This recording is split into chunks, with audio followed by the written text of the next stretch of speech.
We launched as Companies in Motion, and we started to test out knocking on the doors. And of course, we're knocking on the door of companies who are looking at their list of KPIs and things that are on their development list. And, well, physical intelligence is not on the list, so, door closed. What you're doing really is organising your body to be able to get incredibly chemically balanced by itself, because it knows it wants to do this. One is I fall into a regular paced breath pattern, which is your established breath pattern for every day of your life, so that your adrenaline doesn't peak. Today's guest is Claire Dale, creator of physical intelligence and author of the award-winning book of the same name. Claire began her career as a contemporary dancer and toured the world with her own dance company until she turned her talents to leadership development and brought together the neuroscientific research on embodiment with her own practical knowledge of movement and physiology. For the last 21 years, Claire has been working with organisations such as RADA, Coca-Cola, JP Morgan and Shell to help them use physical intelligence to improve how their leaders perform. Claire has been a great friend and mentor to me over the years, and I've had the pleasure of working with her on a number of leadership projects, so it's great to have her on the podcast to dig into the neurophysiology of performance and to hear her own amazing story. If you enjoy what you hear, please like and subscribe. It will mean the world to me and will help this podcast reach as many people as possible. You don't want to miss this. Enjoy. Claire, welcome to the show. My first question for you, in life, what's the most important thing you've ever had to pitch for? Oof. A large contract with the British government. A panel of, I think, 5 or 6 people sat behind a long desk, and I was with a working partner there, and we wanted to get them up out of their seats, experiencing some physical intelligence, and that we did. But there was a sort of reluctant heaviness as they extricated themselves from the safety we get from being behind the desk or behind something. That was pretty scary. We won it, by the way. That sounds like quite a high stakes tactic to force your audience to start to move. How did you kind of play that, and how did you encourage them to go on that journey with you? Well, as you know, all of my work throughout my life has been with the body, and the experience of being in a body is literally the only experience that we can possibly have as human beings. Right? We can't do any of this without the body. So if we're going to talk about human performance, we're going to talk about pitching, if we're going to talk about a surgeon doing an operation in a hospital, or a teacher leading a class for young students, none of that can happen without being in a body. And the issue is that most people haven't really read the manual, the user manual very carefully at all. So if we're going to work with the body, and we're going to look at how people in government, in the civil service, in any country make decisions, interact with each other, and come forward and make the best of a moment with the best quality ideas that are connected with everybody in the community, then you have to learn to be in the body. Otherwise, the decision making can be very skewed. We're stuck in our heads is a really classic sort of phrase. And we all know what that feels like when we haven't moved our bodies very much, and we're going round in our head, and the quality of our thoughts and our emotions downgrade. So we had to. It was our sense, I suppose, our responsibility to say, look, this is the approach that we would like to take. Yeah. And we're working on the voice as well. And as you know, the voice comes from the body. So if the body is not alive, the voice will be dead, without any meaning, colour.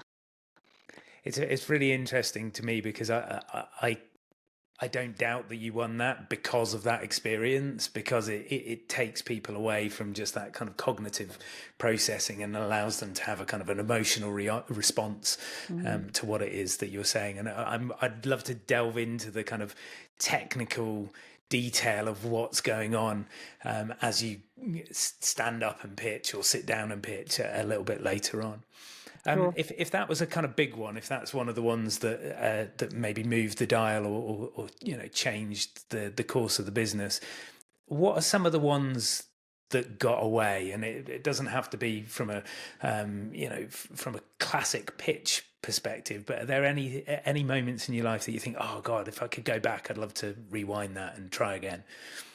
Yeah, I mean, there's one that I'm thinking about. It's making me laugh thinking about it.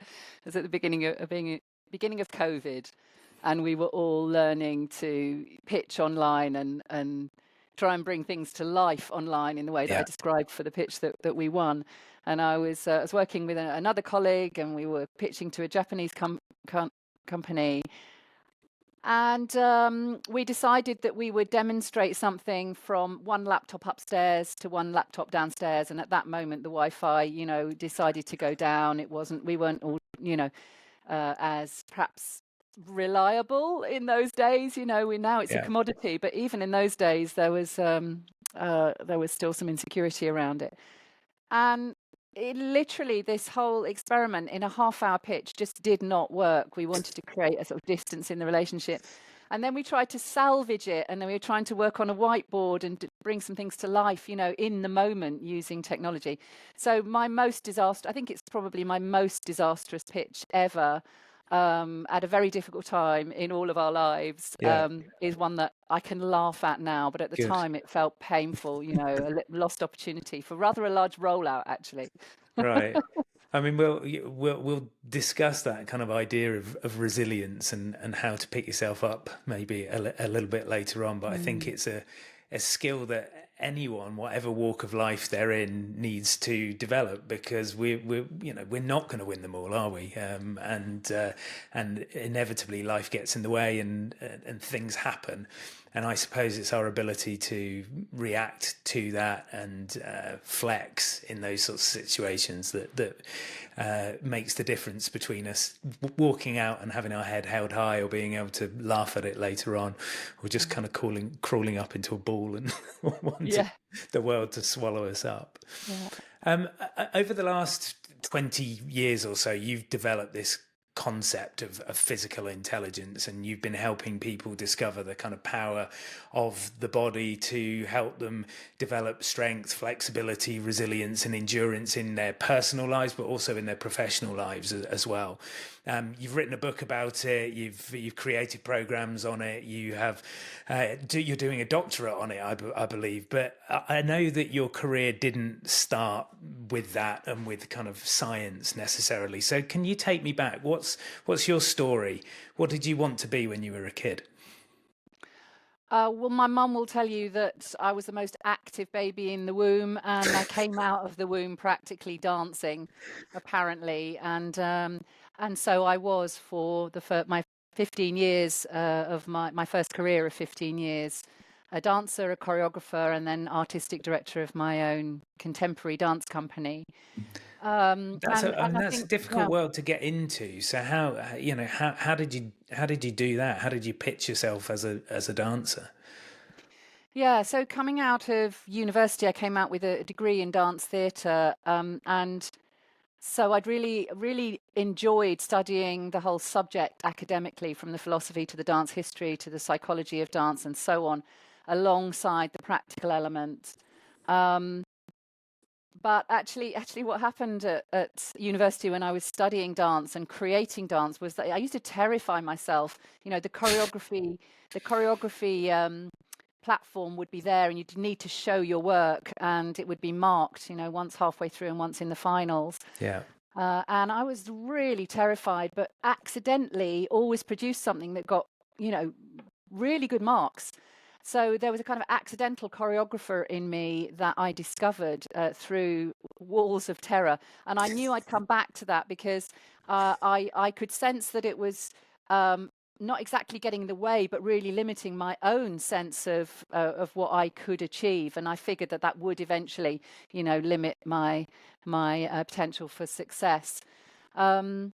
And so the question is about how I got into that and how I started to pitch for that. So I came out of college with this degree, really feeling very naive, and then I basically just discovered that I had quite a gift for communicating about what I wanted to create, as well as actually doing it. Mm-hmm. And one important thing was that I moved out of London for a little while, up to the Midlands, where there were less was less competition, and I Interesting. kind of was able to find myself as a teacher and a dancer, and work with some other choreographers, and feel that I had some breathing space to do it, because in London at Mm. that point in time it was so competitive. There were so many people fighting for that funding, and I really cut my teeth there and felt I was an entrepreneur choreographer. I felt Interesting. I often used to get asked to go and speak to students when they were graduating in various colleges around the place about how you create a career in dance, Hmm. because it just isn't enough to have the talent, the ability to you raise the money and communicate and lead a board, and be that artistic director from very early on is really important. And early on, when you most need it, you don't often have the administrative or marketing That support. support, yeah. Yeah. So were you dancing as well as choreographing? Were you in the things that you were choreographing? Initially, yes, because I was exploring my own language of material, and then as I matured as a choreographer, I often step back. Occasionally, I'd step in again, Hmm. but I would then step back and direct the work. And in fact, actually, some part of me enjoyed that less, because the bonding with the dancers, the actually being in the material with the dancers, was personally a very enjoyable experience, and I felt a Mm. little bit more separate when I stood out as a director. But the scope of the work was able to grow, because I had more. It was like seeing the wood for the trees, being able to really sort of sit back and see what was really happening. Um, and one of the main instigators of really wanting to carry on with that, as I did, for 15 years, was seeing other people, other companies being really successful and creating work that was complex and fun, and delivered something really special to an audience. Mm. So, like everybody, I mean, I guess everybody's thinking, I like the way that company's doing it, or that person's doing it, and you kind of model yourself. You try things on for size. I think we beg, borrow, steal ideas all the time. We can't help it. It goes into our physiology. As soon as we've seen something, or seen somebody else in action in a way, if we like that, we'll move towards it. So I Yeah, think I was soaking all of that up. fascinating. And I was really competitive and really hungry, and I really, really wanted to be, to communicate through dance. Yeah. Um, One of the most kind of brutal types of pitches I've ever come across is auditioning. So, and I'm sure in those early days, you were. It's interesting actually when you talked about that civil service panel. It reminded me of an audition panel. You'd walk into a room and there'd be some grumpy people sitting behind a desk, kind of looking at you, and your job was to try and move them.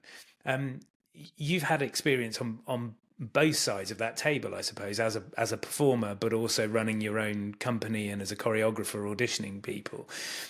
How did you develop your kind of resilience in those sorts of situations? Because you get knocked back all the time. Yes. Well, I think maybe that was one reason why I decided to be the artistic director of my own dance company rather than within other people's dance companies. So I took myself out of being an auditionee as soon as humanly possible.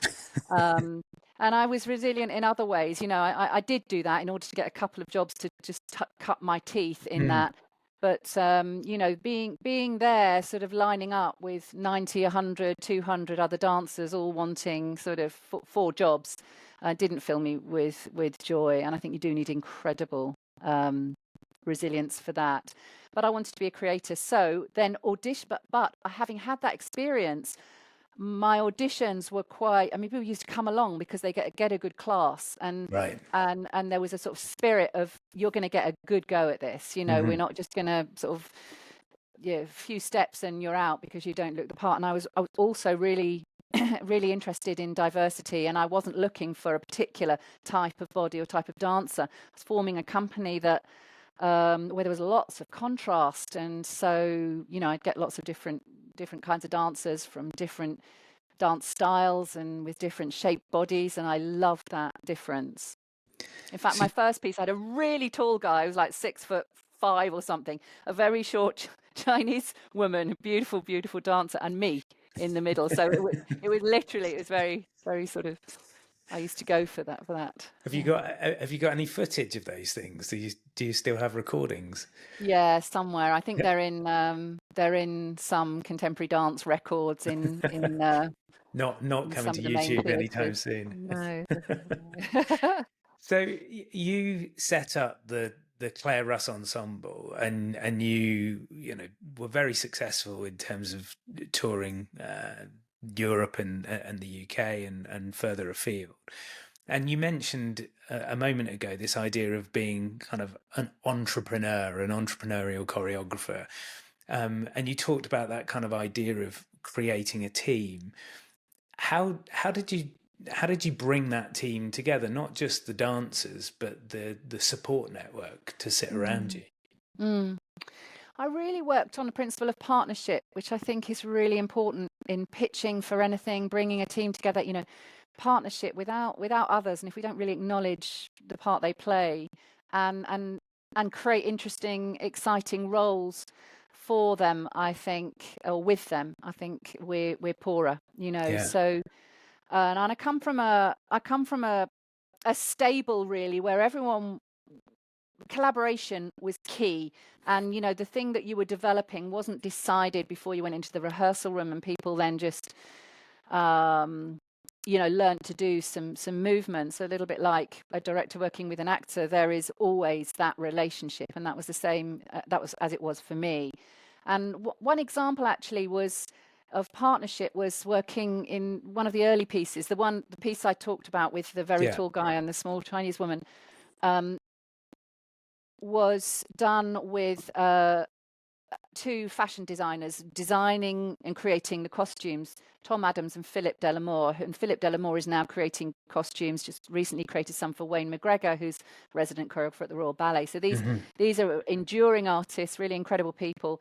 And what happened was, because they were early days and they were heralded as the new Galliano, and but none of us really had very much money. We were raising the money to do this work. So they created costumes for me. I created choreography for their fashion shows.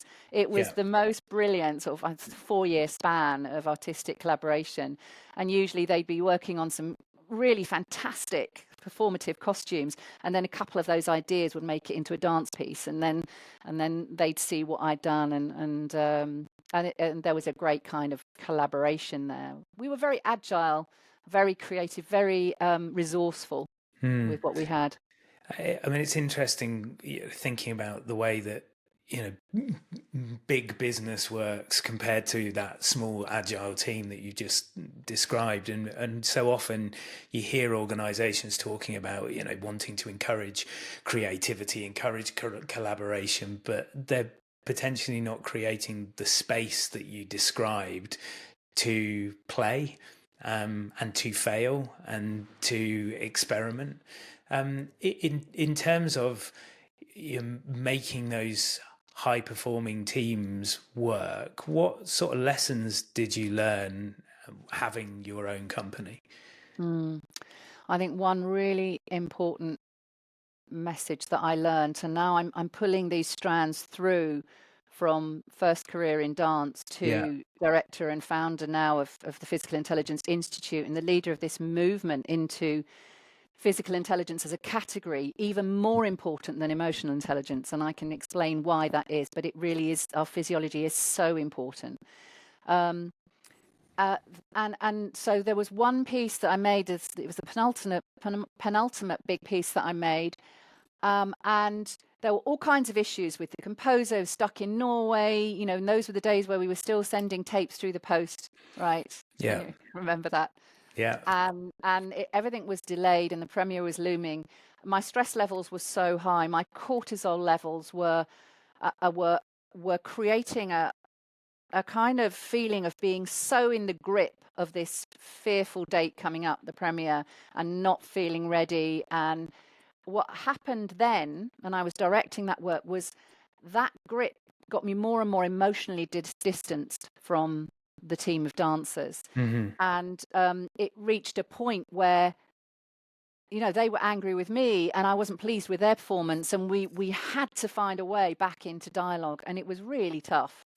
And And I realized then that this kind of the chemical factory in my body producing this amount of cortisol was absolutely useless. Yeah. And that as I did, and I realized that we all needed to apply the techniques that we would use to get ourselves on stage to dance together well.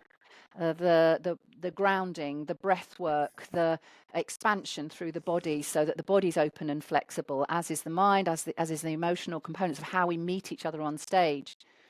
So we did that work, and also, dancers on stage, like actors, they need to trust each other. You want to know that the person's going to be there to say the line, or there to catch you if you're flying through the air. I mean, it's literally your life, your In their health, your hands, yeah. potential damage is in their hands.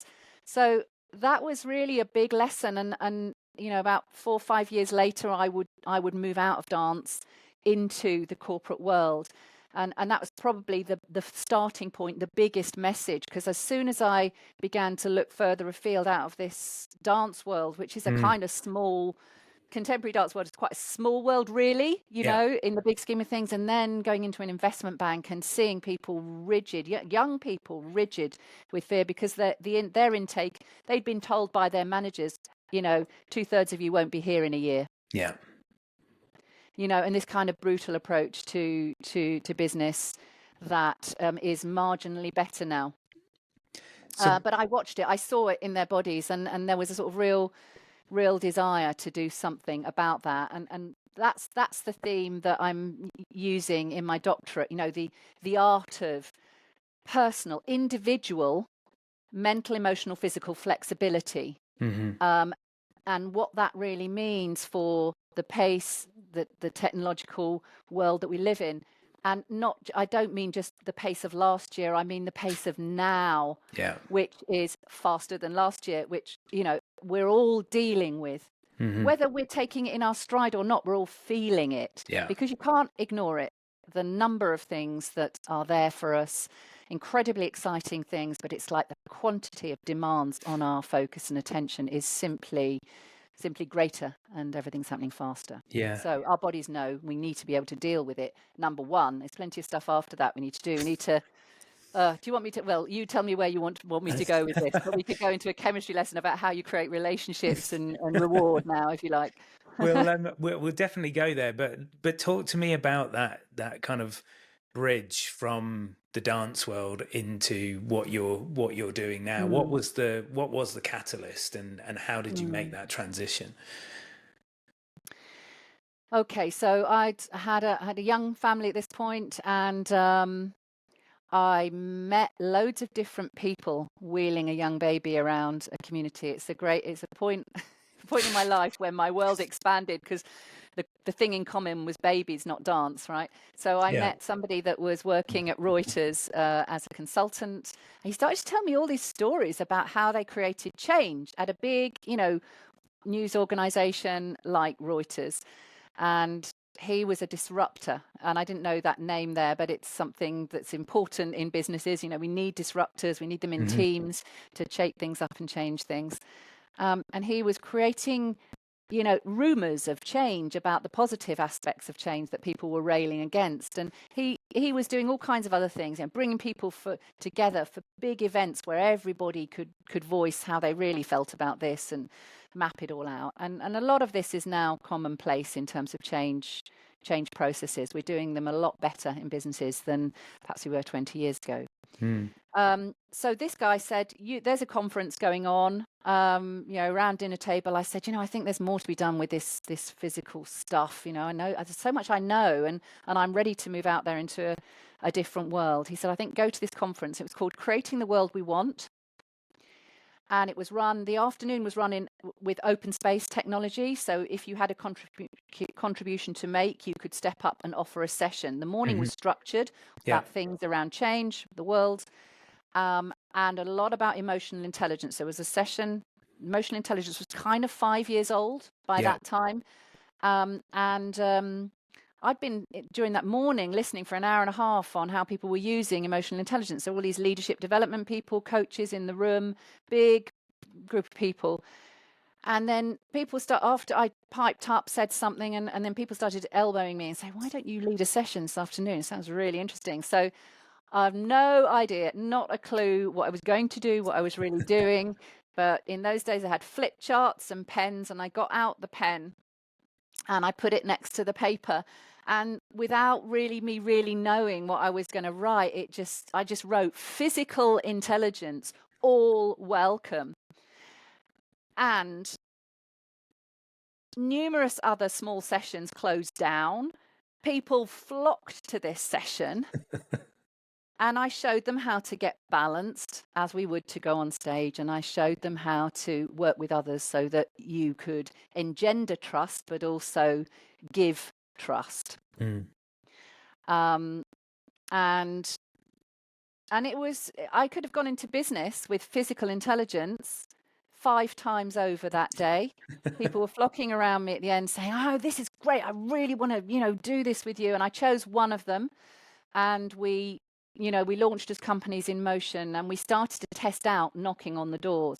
And of course, we're knocking on the door of companies who are looking at their list of KPIs and things that are on their development list. And, well, physical intelligence is not on the list. So, door closed. So we had to bang on a lot of doors and really try and open people up and pitch and partner and talk and create allegiances and be both passionate but very listening.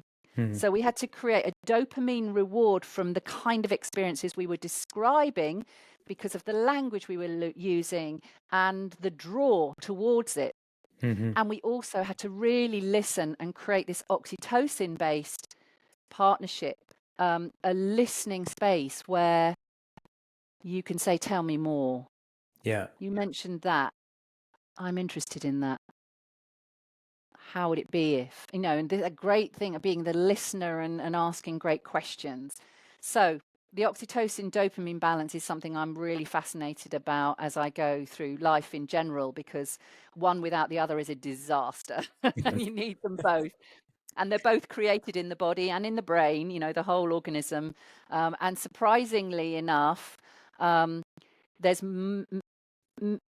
a greater sort of level of these chemicals is created in the body than we would ever imagine. So dopamine is created and released in the gut, in the spinal column, and even in the muscles, and throughout the whole nervous system, as is serotonin, as is oxytocin. And I'm not sure if listeners would know this, but here's the news.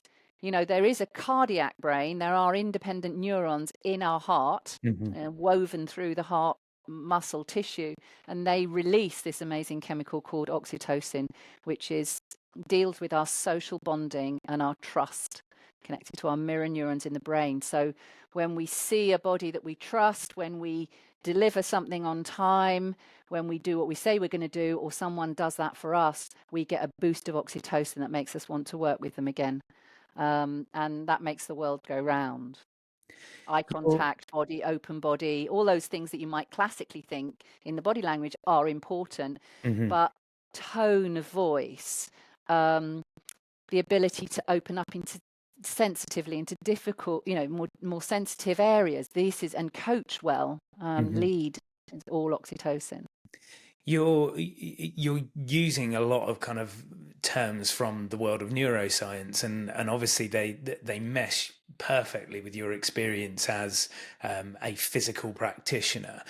But when and where did you start to make those connections, and how did you develop your knowledge of that more kind of scientific arena? Was there kind of imposter syndrome as you first stepped into that new world?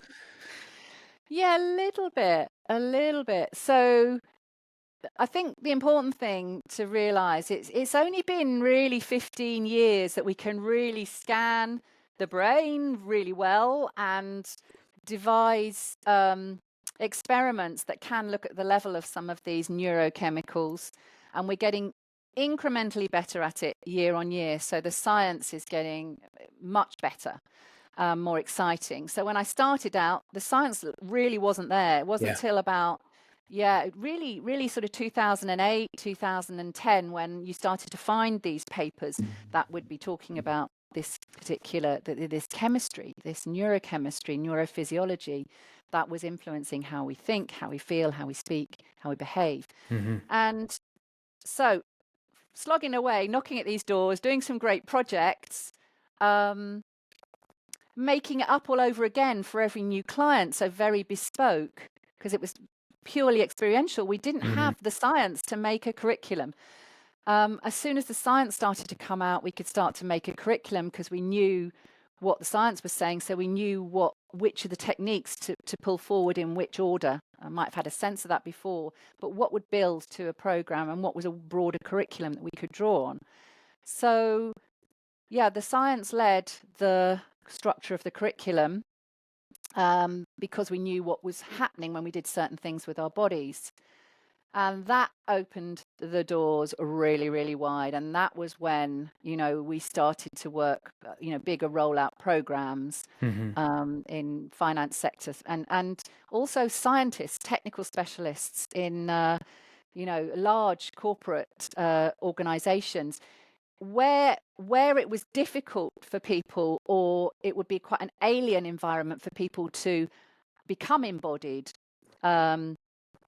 The science really helped. It was like the ticket that would, you could clock in with that ticket and the doors would all open because the underpinning suited the rational environment that we're in.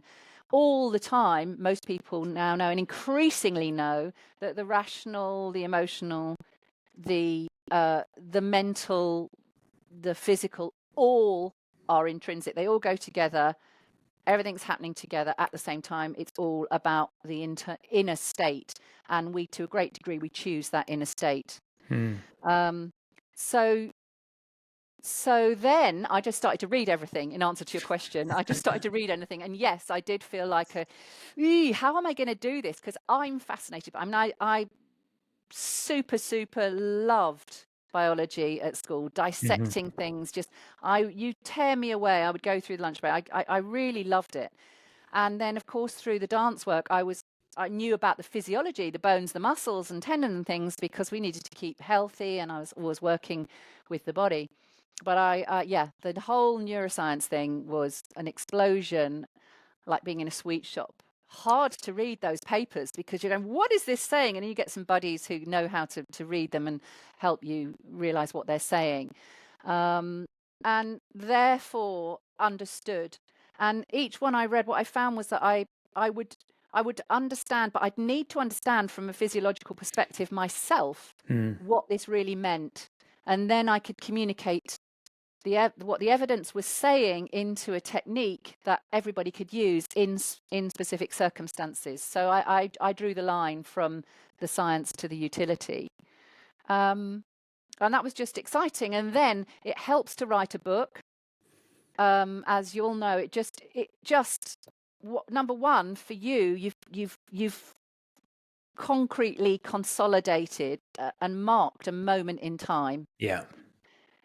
And then it's like you stand on that book, and that frees you up to go further into the really interesting areas. So I think as a milestone in a career, where you are thought leading, you are doing something that's specific and has a specific role and function, writing that book, however you do it, is a really good thing to do. People know where you are, they can locate you, and then they just go, oh, it's okay. And then they'll play more. Yeah. And then now pulling it to a doctorate, this is it's an important, it's a kind of strange way around to do it, because I'm not doing lots and lots of research. I'm doing a doctorate based on public works. Yeah. So created the book, created the coaching course, created the embodied leadership model that you and I shared a lot on. I'll be reviewing that and what the service is to the world. So my doctorate is a kind of looking back and then looking into the future and analysing what's been created. So it's a very special kind of doctorate. You and I collaborated a lot in terms of leadership, embodiment, and kind of thinking about how people show up in those sort of high stress environments. And obviously there's a huge kind of body of experience from being in those rooms and talking to stakeholders about the challenges that people were facing. Where do you think physical intelligence has the most kind of impact on the individual and the organization? Ooh, that's a big question because we've worked with so many different clients over the years. And, I would perhaps say in my experience that there are two ends of this. One is that, a lot of leaders are and increasingly just struggling with overwhelm. Mm-hmm. Partly because I feel it's almost cliche to say it because everybody's talking about, but it is the truth that organizations will go through at least two, well, most of them I'm working with, two change cycles in a year practically, or 14 months. It's relentless. And leaders are emotional beings, right?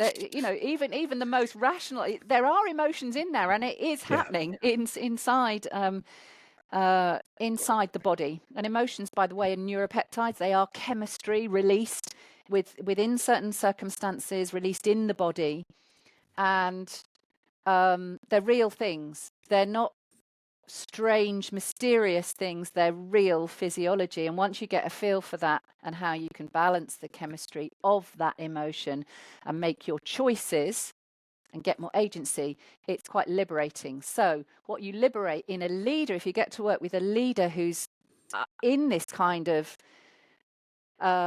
ever-changing world and supporting people through high levels of uncertainty, which inevitably brings cortisol levels up, serotonin goes all over the place, oxytocin can drop out of the barrel completely. They're feeling it. And I've done one wonderful project with a big energy company called Leading Through the Lens of Care. And it was literally looking at what leaders need to do in order to announce redundancies and make these some of the more brutal aspects of the change, which are, reducing headcount, reducing cost.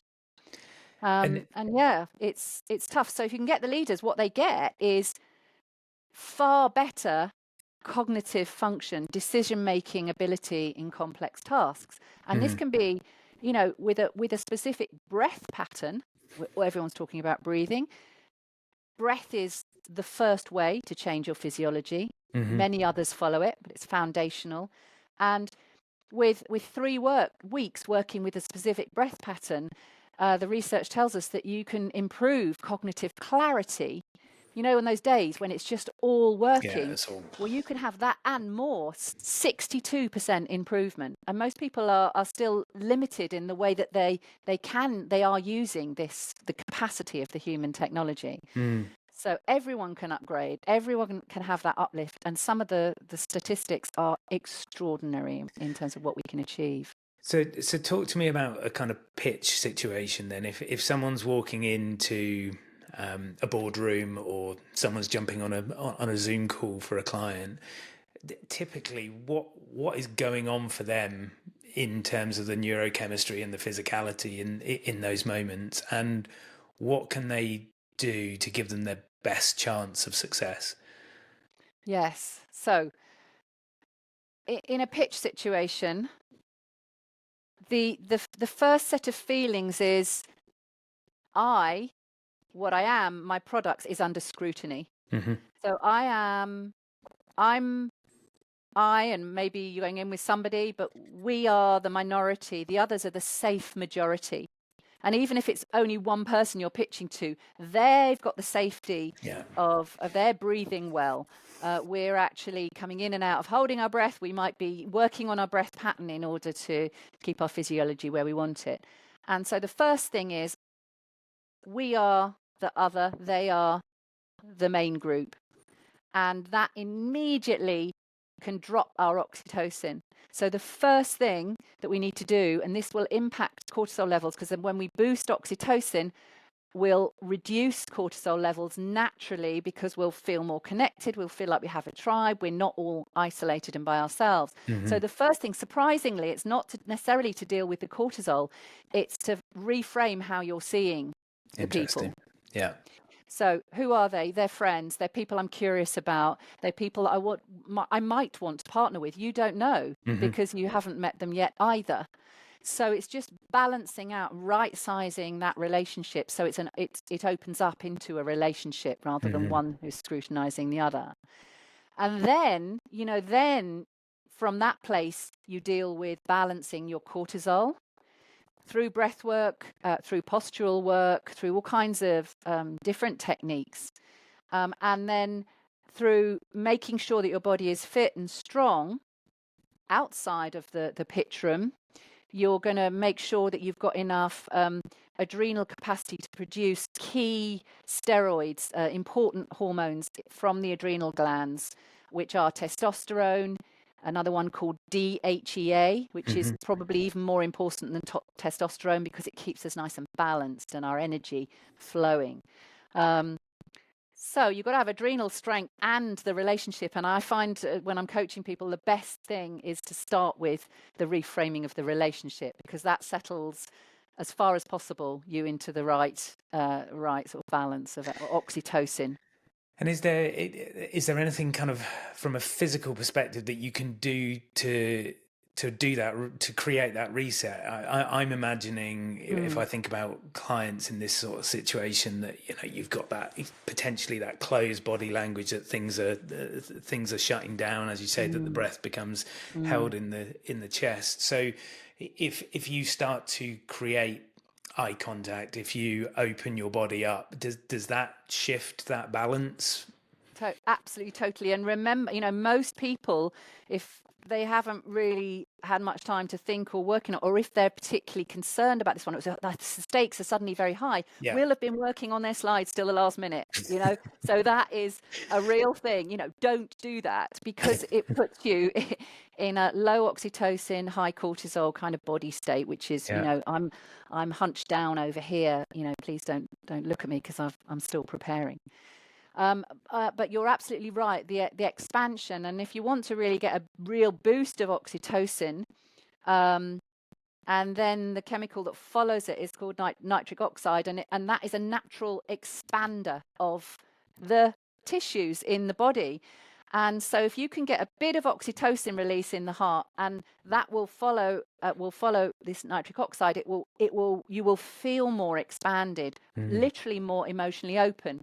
So, a couple of things that you can do. One is simply to roll the shoulders back, and I can show people, and just take your hands, into a clasp behind you, and let the shoulders and chest really open. Yeah. And if you then, and you can do that fairly easily as you're waiting, waiting to go in. But I would Yeah. suggest a really good stretch that morning as you prepare. And we've got what we do, one called the Kate Winslet, which is kind of fairly obvious, which is that you really open the chest, and get your chin up, and move your arms backwards, and then breathe as expansively as you can into the whole body.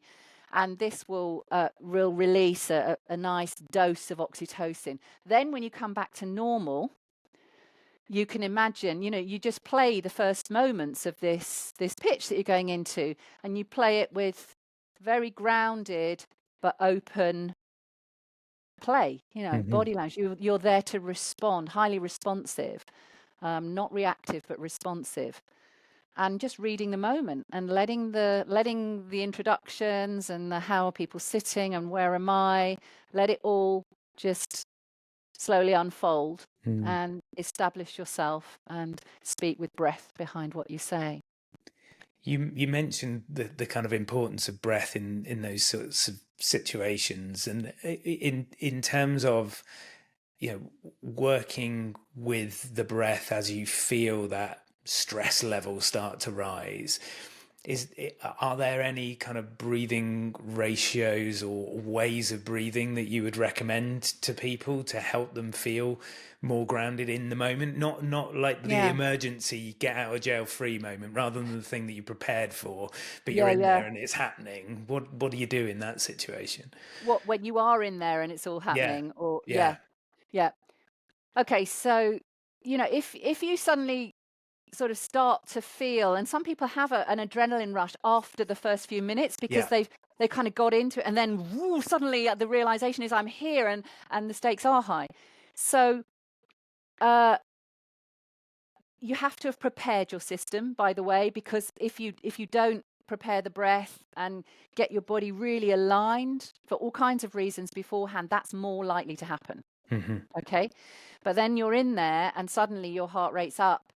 Maybe you get a question that you didn't like, or maybe someone does a bit of body language that just goes, suddenly you're thinking they're switched off and this is all over. You get that kind of feeling. And it may not be. They may just, be something completely other.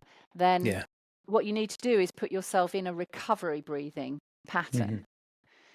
And that means that quietly you might still be talking, but you need to allow a bigger breath to come in. So you allow a little pause, just take stock. And then as you speak, just actively letting the breath come out of your mouth. So you really empty the lungs and then finish what you're saying. Then consciously, the next breath is deeper. It drops in. And as you speak, we do this anyway, but I'm just bringing it to everyone's attention that you're blowing the air out as you speak. That's if you're a speaker. So absolutely focus on that generous breath in and then using the breath. And it will slow you down a bit and let you establish a platform. If you're not speaking and you've got somebody else speaking, then very quietly just blow the air out through your mouth, but really quietly just. That's really fascinating. What's really interesting about that for me on the receiving end of it is, as you modeled that, I started to relax as well. Yeah. So because of that, because of those mirror neurons, that you're not only having that kind of grounding effect on you, but you're actually helping your audience to get grounded and to be more receptive as well, which is absolutely magic. Yeah. When you kind of think about taking these sorts of skills and techniques to the world, you've got your Physical Intelligence Institute, and you have lots of opportunities for organizations to interact with you. How do you see this work gaining momentum? Where do you want physical intelligence to be in 5 years' time or 10 years' time? Yeah. It was a big grand plan, as you can imagine. And a bit of responsibility, because it is a movement and physical intelligence needs to be, it's this whole category. So what we've done alongside, the corporate work that we've always been doing, is to create an online course for coaches. So the first decision, and when COVID hit, we all needed to change as well, was to get the toolkit in video format and in a really beautifully designed online program and give it to coaches, put it in the hands of people that can pass it on. And that's what we've been doing for 2.5 years very successfully. And so that's good. And then, of course, they want to take and design programs with physical intelligence in them with their own corporate clients. So we're going, that's the next wave, and it's happening now, which is we're helping coaches, facilitators, leadership development professionals to design programs with PI. They're our corporate partners. So that's a licensing agreement. And then the other thing that's happening is that we're going, in a few weeks' time, we'll be going mass market digital. So a course for the world in how to be physically intelligent, based on those 4 elements that you mentioned right at the beginning of our chat today. Strength, so inner strength, flexibility, resilience, and endurance. And it's going to be a beautiful course with beautiful videos. And I think we found a great digital, marketeer who gets it, got his own physical intelligence story, and just knows how to put this out through all the Facebook networks, all the Insta networks. So exciting times, and we're going, mass market global. Okay, watch this space. Yeah. I know when we were working together, you were really good at taking your own medicine. You do the work, and lots of high performers that I've spoken to have a kind of personalized and kind of consistent morning routine or daily practice. So what's yours? How do you, Claire Dale, get yourself in the zone?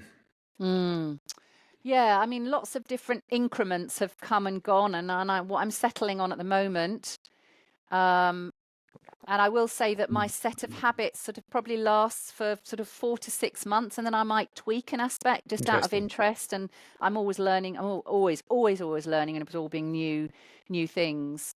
Um, but where I am at the moment, and it's absolutely reliable for me, is number one, I've trained myself that the minute I'm aware that I'm conscious, when sometimes you've been asleep, and then your mind starts working, but you're not quite aware that you're thinking yet, and you find yourself then thinking, and you go, okay, how am I thinking? At that moment, I do two things. One is I fall into a regular paced breath pattern, which is your established breath pattern for every day of your life, so that your adrenaline doesn't peak horribly in high stakes situations. Um, and so I've trained myself to go into a paced breathing. Mine is always a ratio of 4 in, 4 out. And I start counting in the back of my mind very gently. And I immediately go into that paced breathing. That's what's going to get me higher levels of DHEA, which is vitality, longevity, easy handling of stress, and much higher cognitive function. Then I also have the thought, oh, I'm alive. I've woken up. I'm alive. I'm still alive. I could have died during the night. That would have been one thing, but actually, I still got life in my body. That is always something to celebrate. I do that, then I'll generally get up and do one of my meditations. It will likely to be 15 minutes of I have a number of apps on the go and things that I do, and then I get up, walk the dog, take in some nature. And then I'll have my breakfast, which is I do a 12 to 14 hour fast. It's much better to sort of leave yourself empty for a little while and not kind of have breakfast as soon as you wake up. So I delay that. And actually, I'm increasingly, unless it's a sort of we're on a different time zone, is really to have that time and not really to have a call till sort of 9:30, 10, so that I'm not getting up super early and having to fit all those things in. That's my preferred way. And then yeah. And then personally, my yoga practice is really important to me. It's helping me age well in my body. And somebody gave me a really good image, and applies to you if you do Pilates or whether you're going out to run and then you do some stretching, but whatever you're doing with your body that tunes your whole system up. And I really mean, I want you to pay attention. I want everyone to pay attention for that, because we do a lot of the things we do for our exercise and our health slightly punitively. Like, I've got to fit it in and I've got to get out there. And if I don't do that for 2 or 3 days, well, I am the worst human being on the planet. No, what you're doing really is organizing your body to be able to get incredibly chemically balanced by itself, because it knows it wants to do this, be balanced. And also, you've got a lot of data coming from your environment, and you're putting out a lot of data. So you kind of need your antenna to be well placed. And somebody the other day gave me a really fantastic image, which is, what are we doing when we do our yoga or Pilates or whatever we do for our body? It's like going, when in the days when we used to have an aerial outside the house, and we would go before Wi-Fi, and you go and tweak the aerial. And if you move it around in a really gross way, the television inside is going. Yeah. But if you just go and go, and then there's the world in your living room again. And It's a little bit like that with what we do with our body. We need to be attuned to the detail of what we're doing and not do too much of the gross. Even if we're doing weight training, you can still push and lift weights with dexterity, with strength, but with accurate tuning in. What is this doing for your whole system? What's it doing for your confidence? What's it doing for your determination?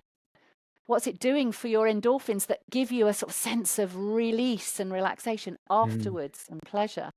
And for all those reasons, do it. Not just because you want to be slender or a certain shape, or because you've been told that you'll die young if you don't do it, right? Which is I think true. that's fascinating. I think there's a whole nother conversation to have there around kind of presence and, technology, and trying to do a workout while listening to a podcast and sending a text message at the same time. That degree of kind of focus that you just described, and awareness and connection, intellectually, physiologically, chemically, is just so important. And it's something that in 2023, with the pace of life that we're leading, is really easy to forget. Claire, I could chat about this stuff all day, but I've got a final question for you. If you could go back and give your younger self, that young dancer who was, just leaving university and working out what she wanted to do in the world, one piece of advice, with all of the hindsight and the incredible knowledge that you've gleaned in the interim, what would you go back and say to that young person?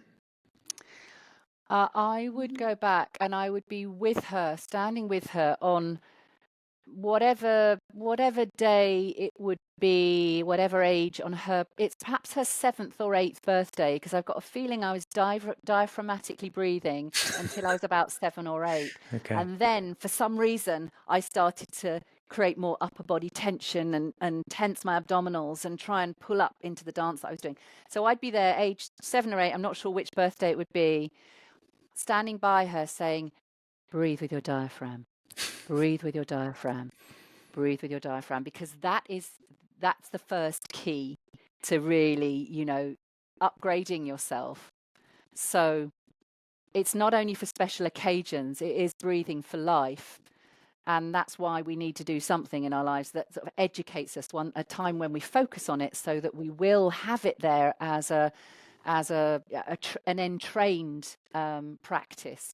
Because if you don't, it led to quite a number of years of feeling anxious, and then the terror about creating choreography. Remember I told you about that?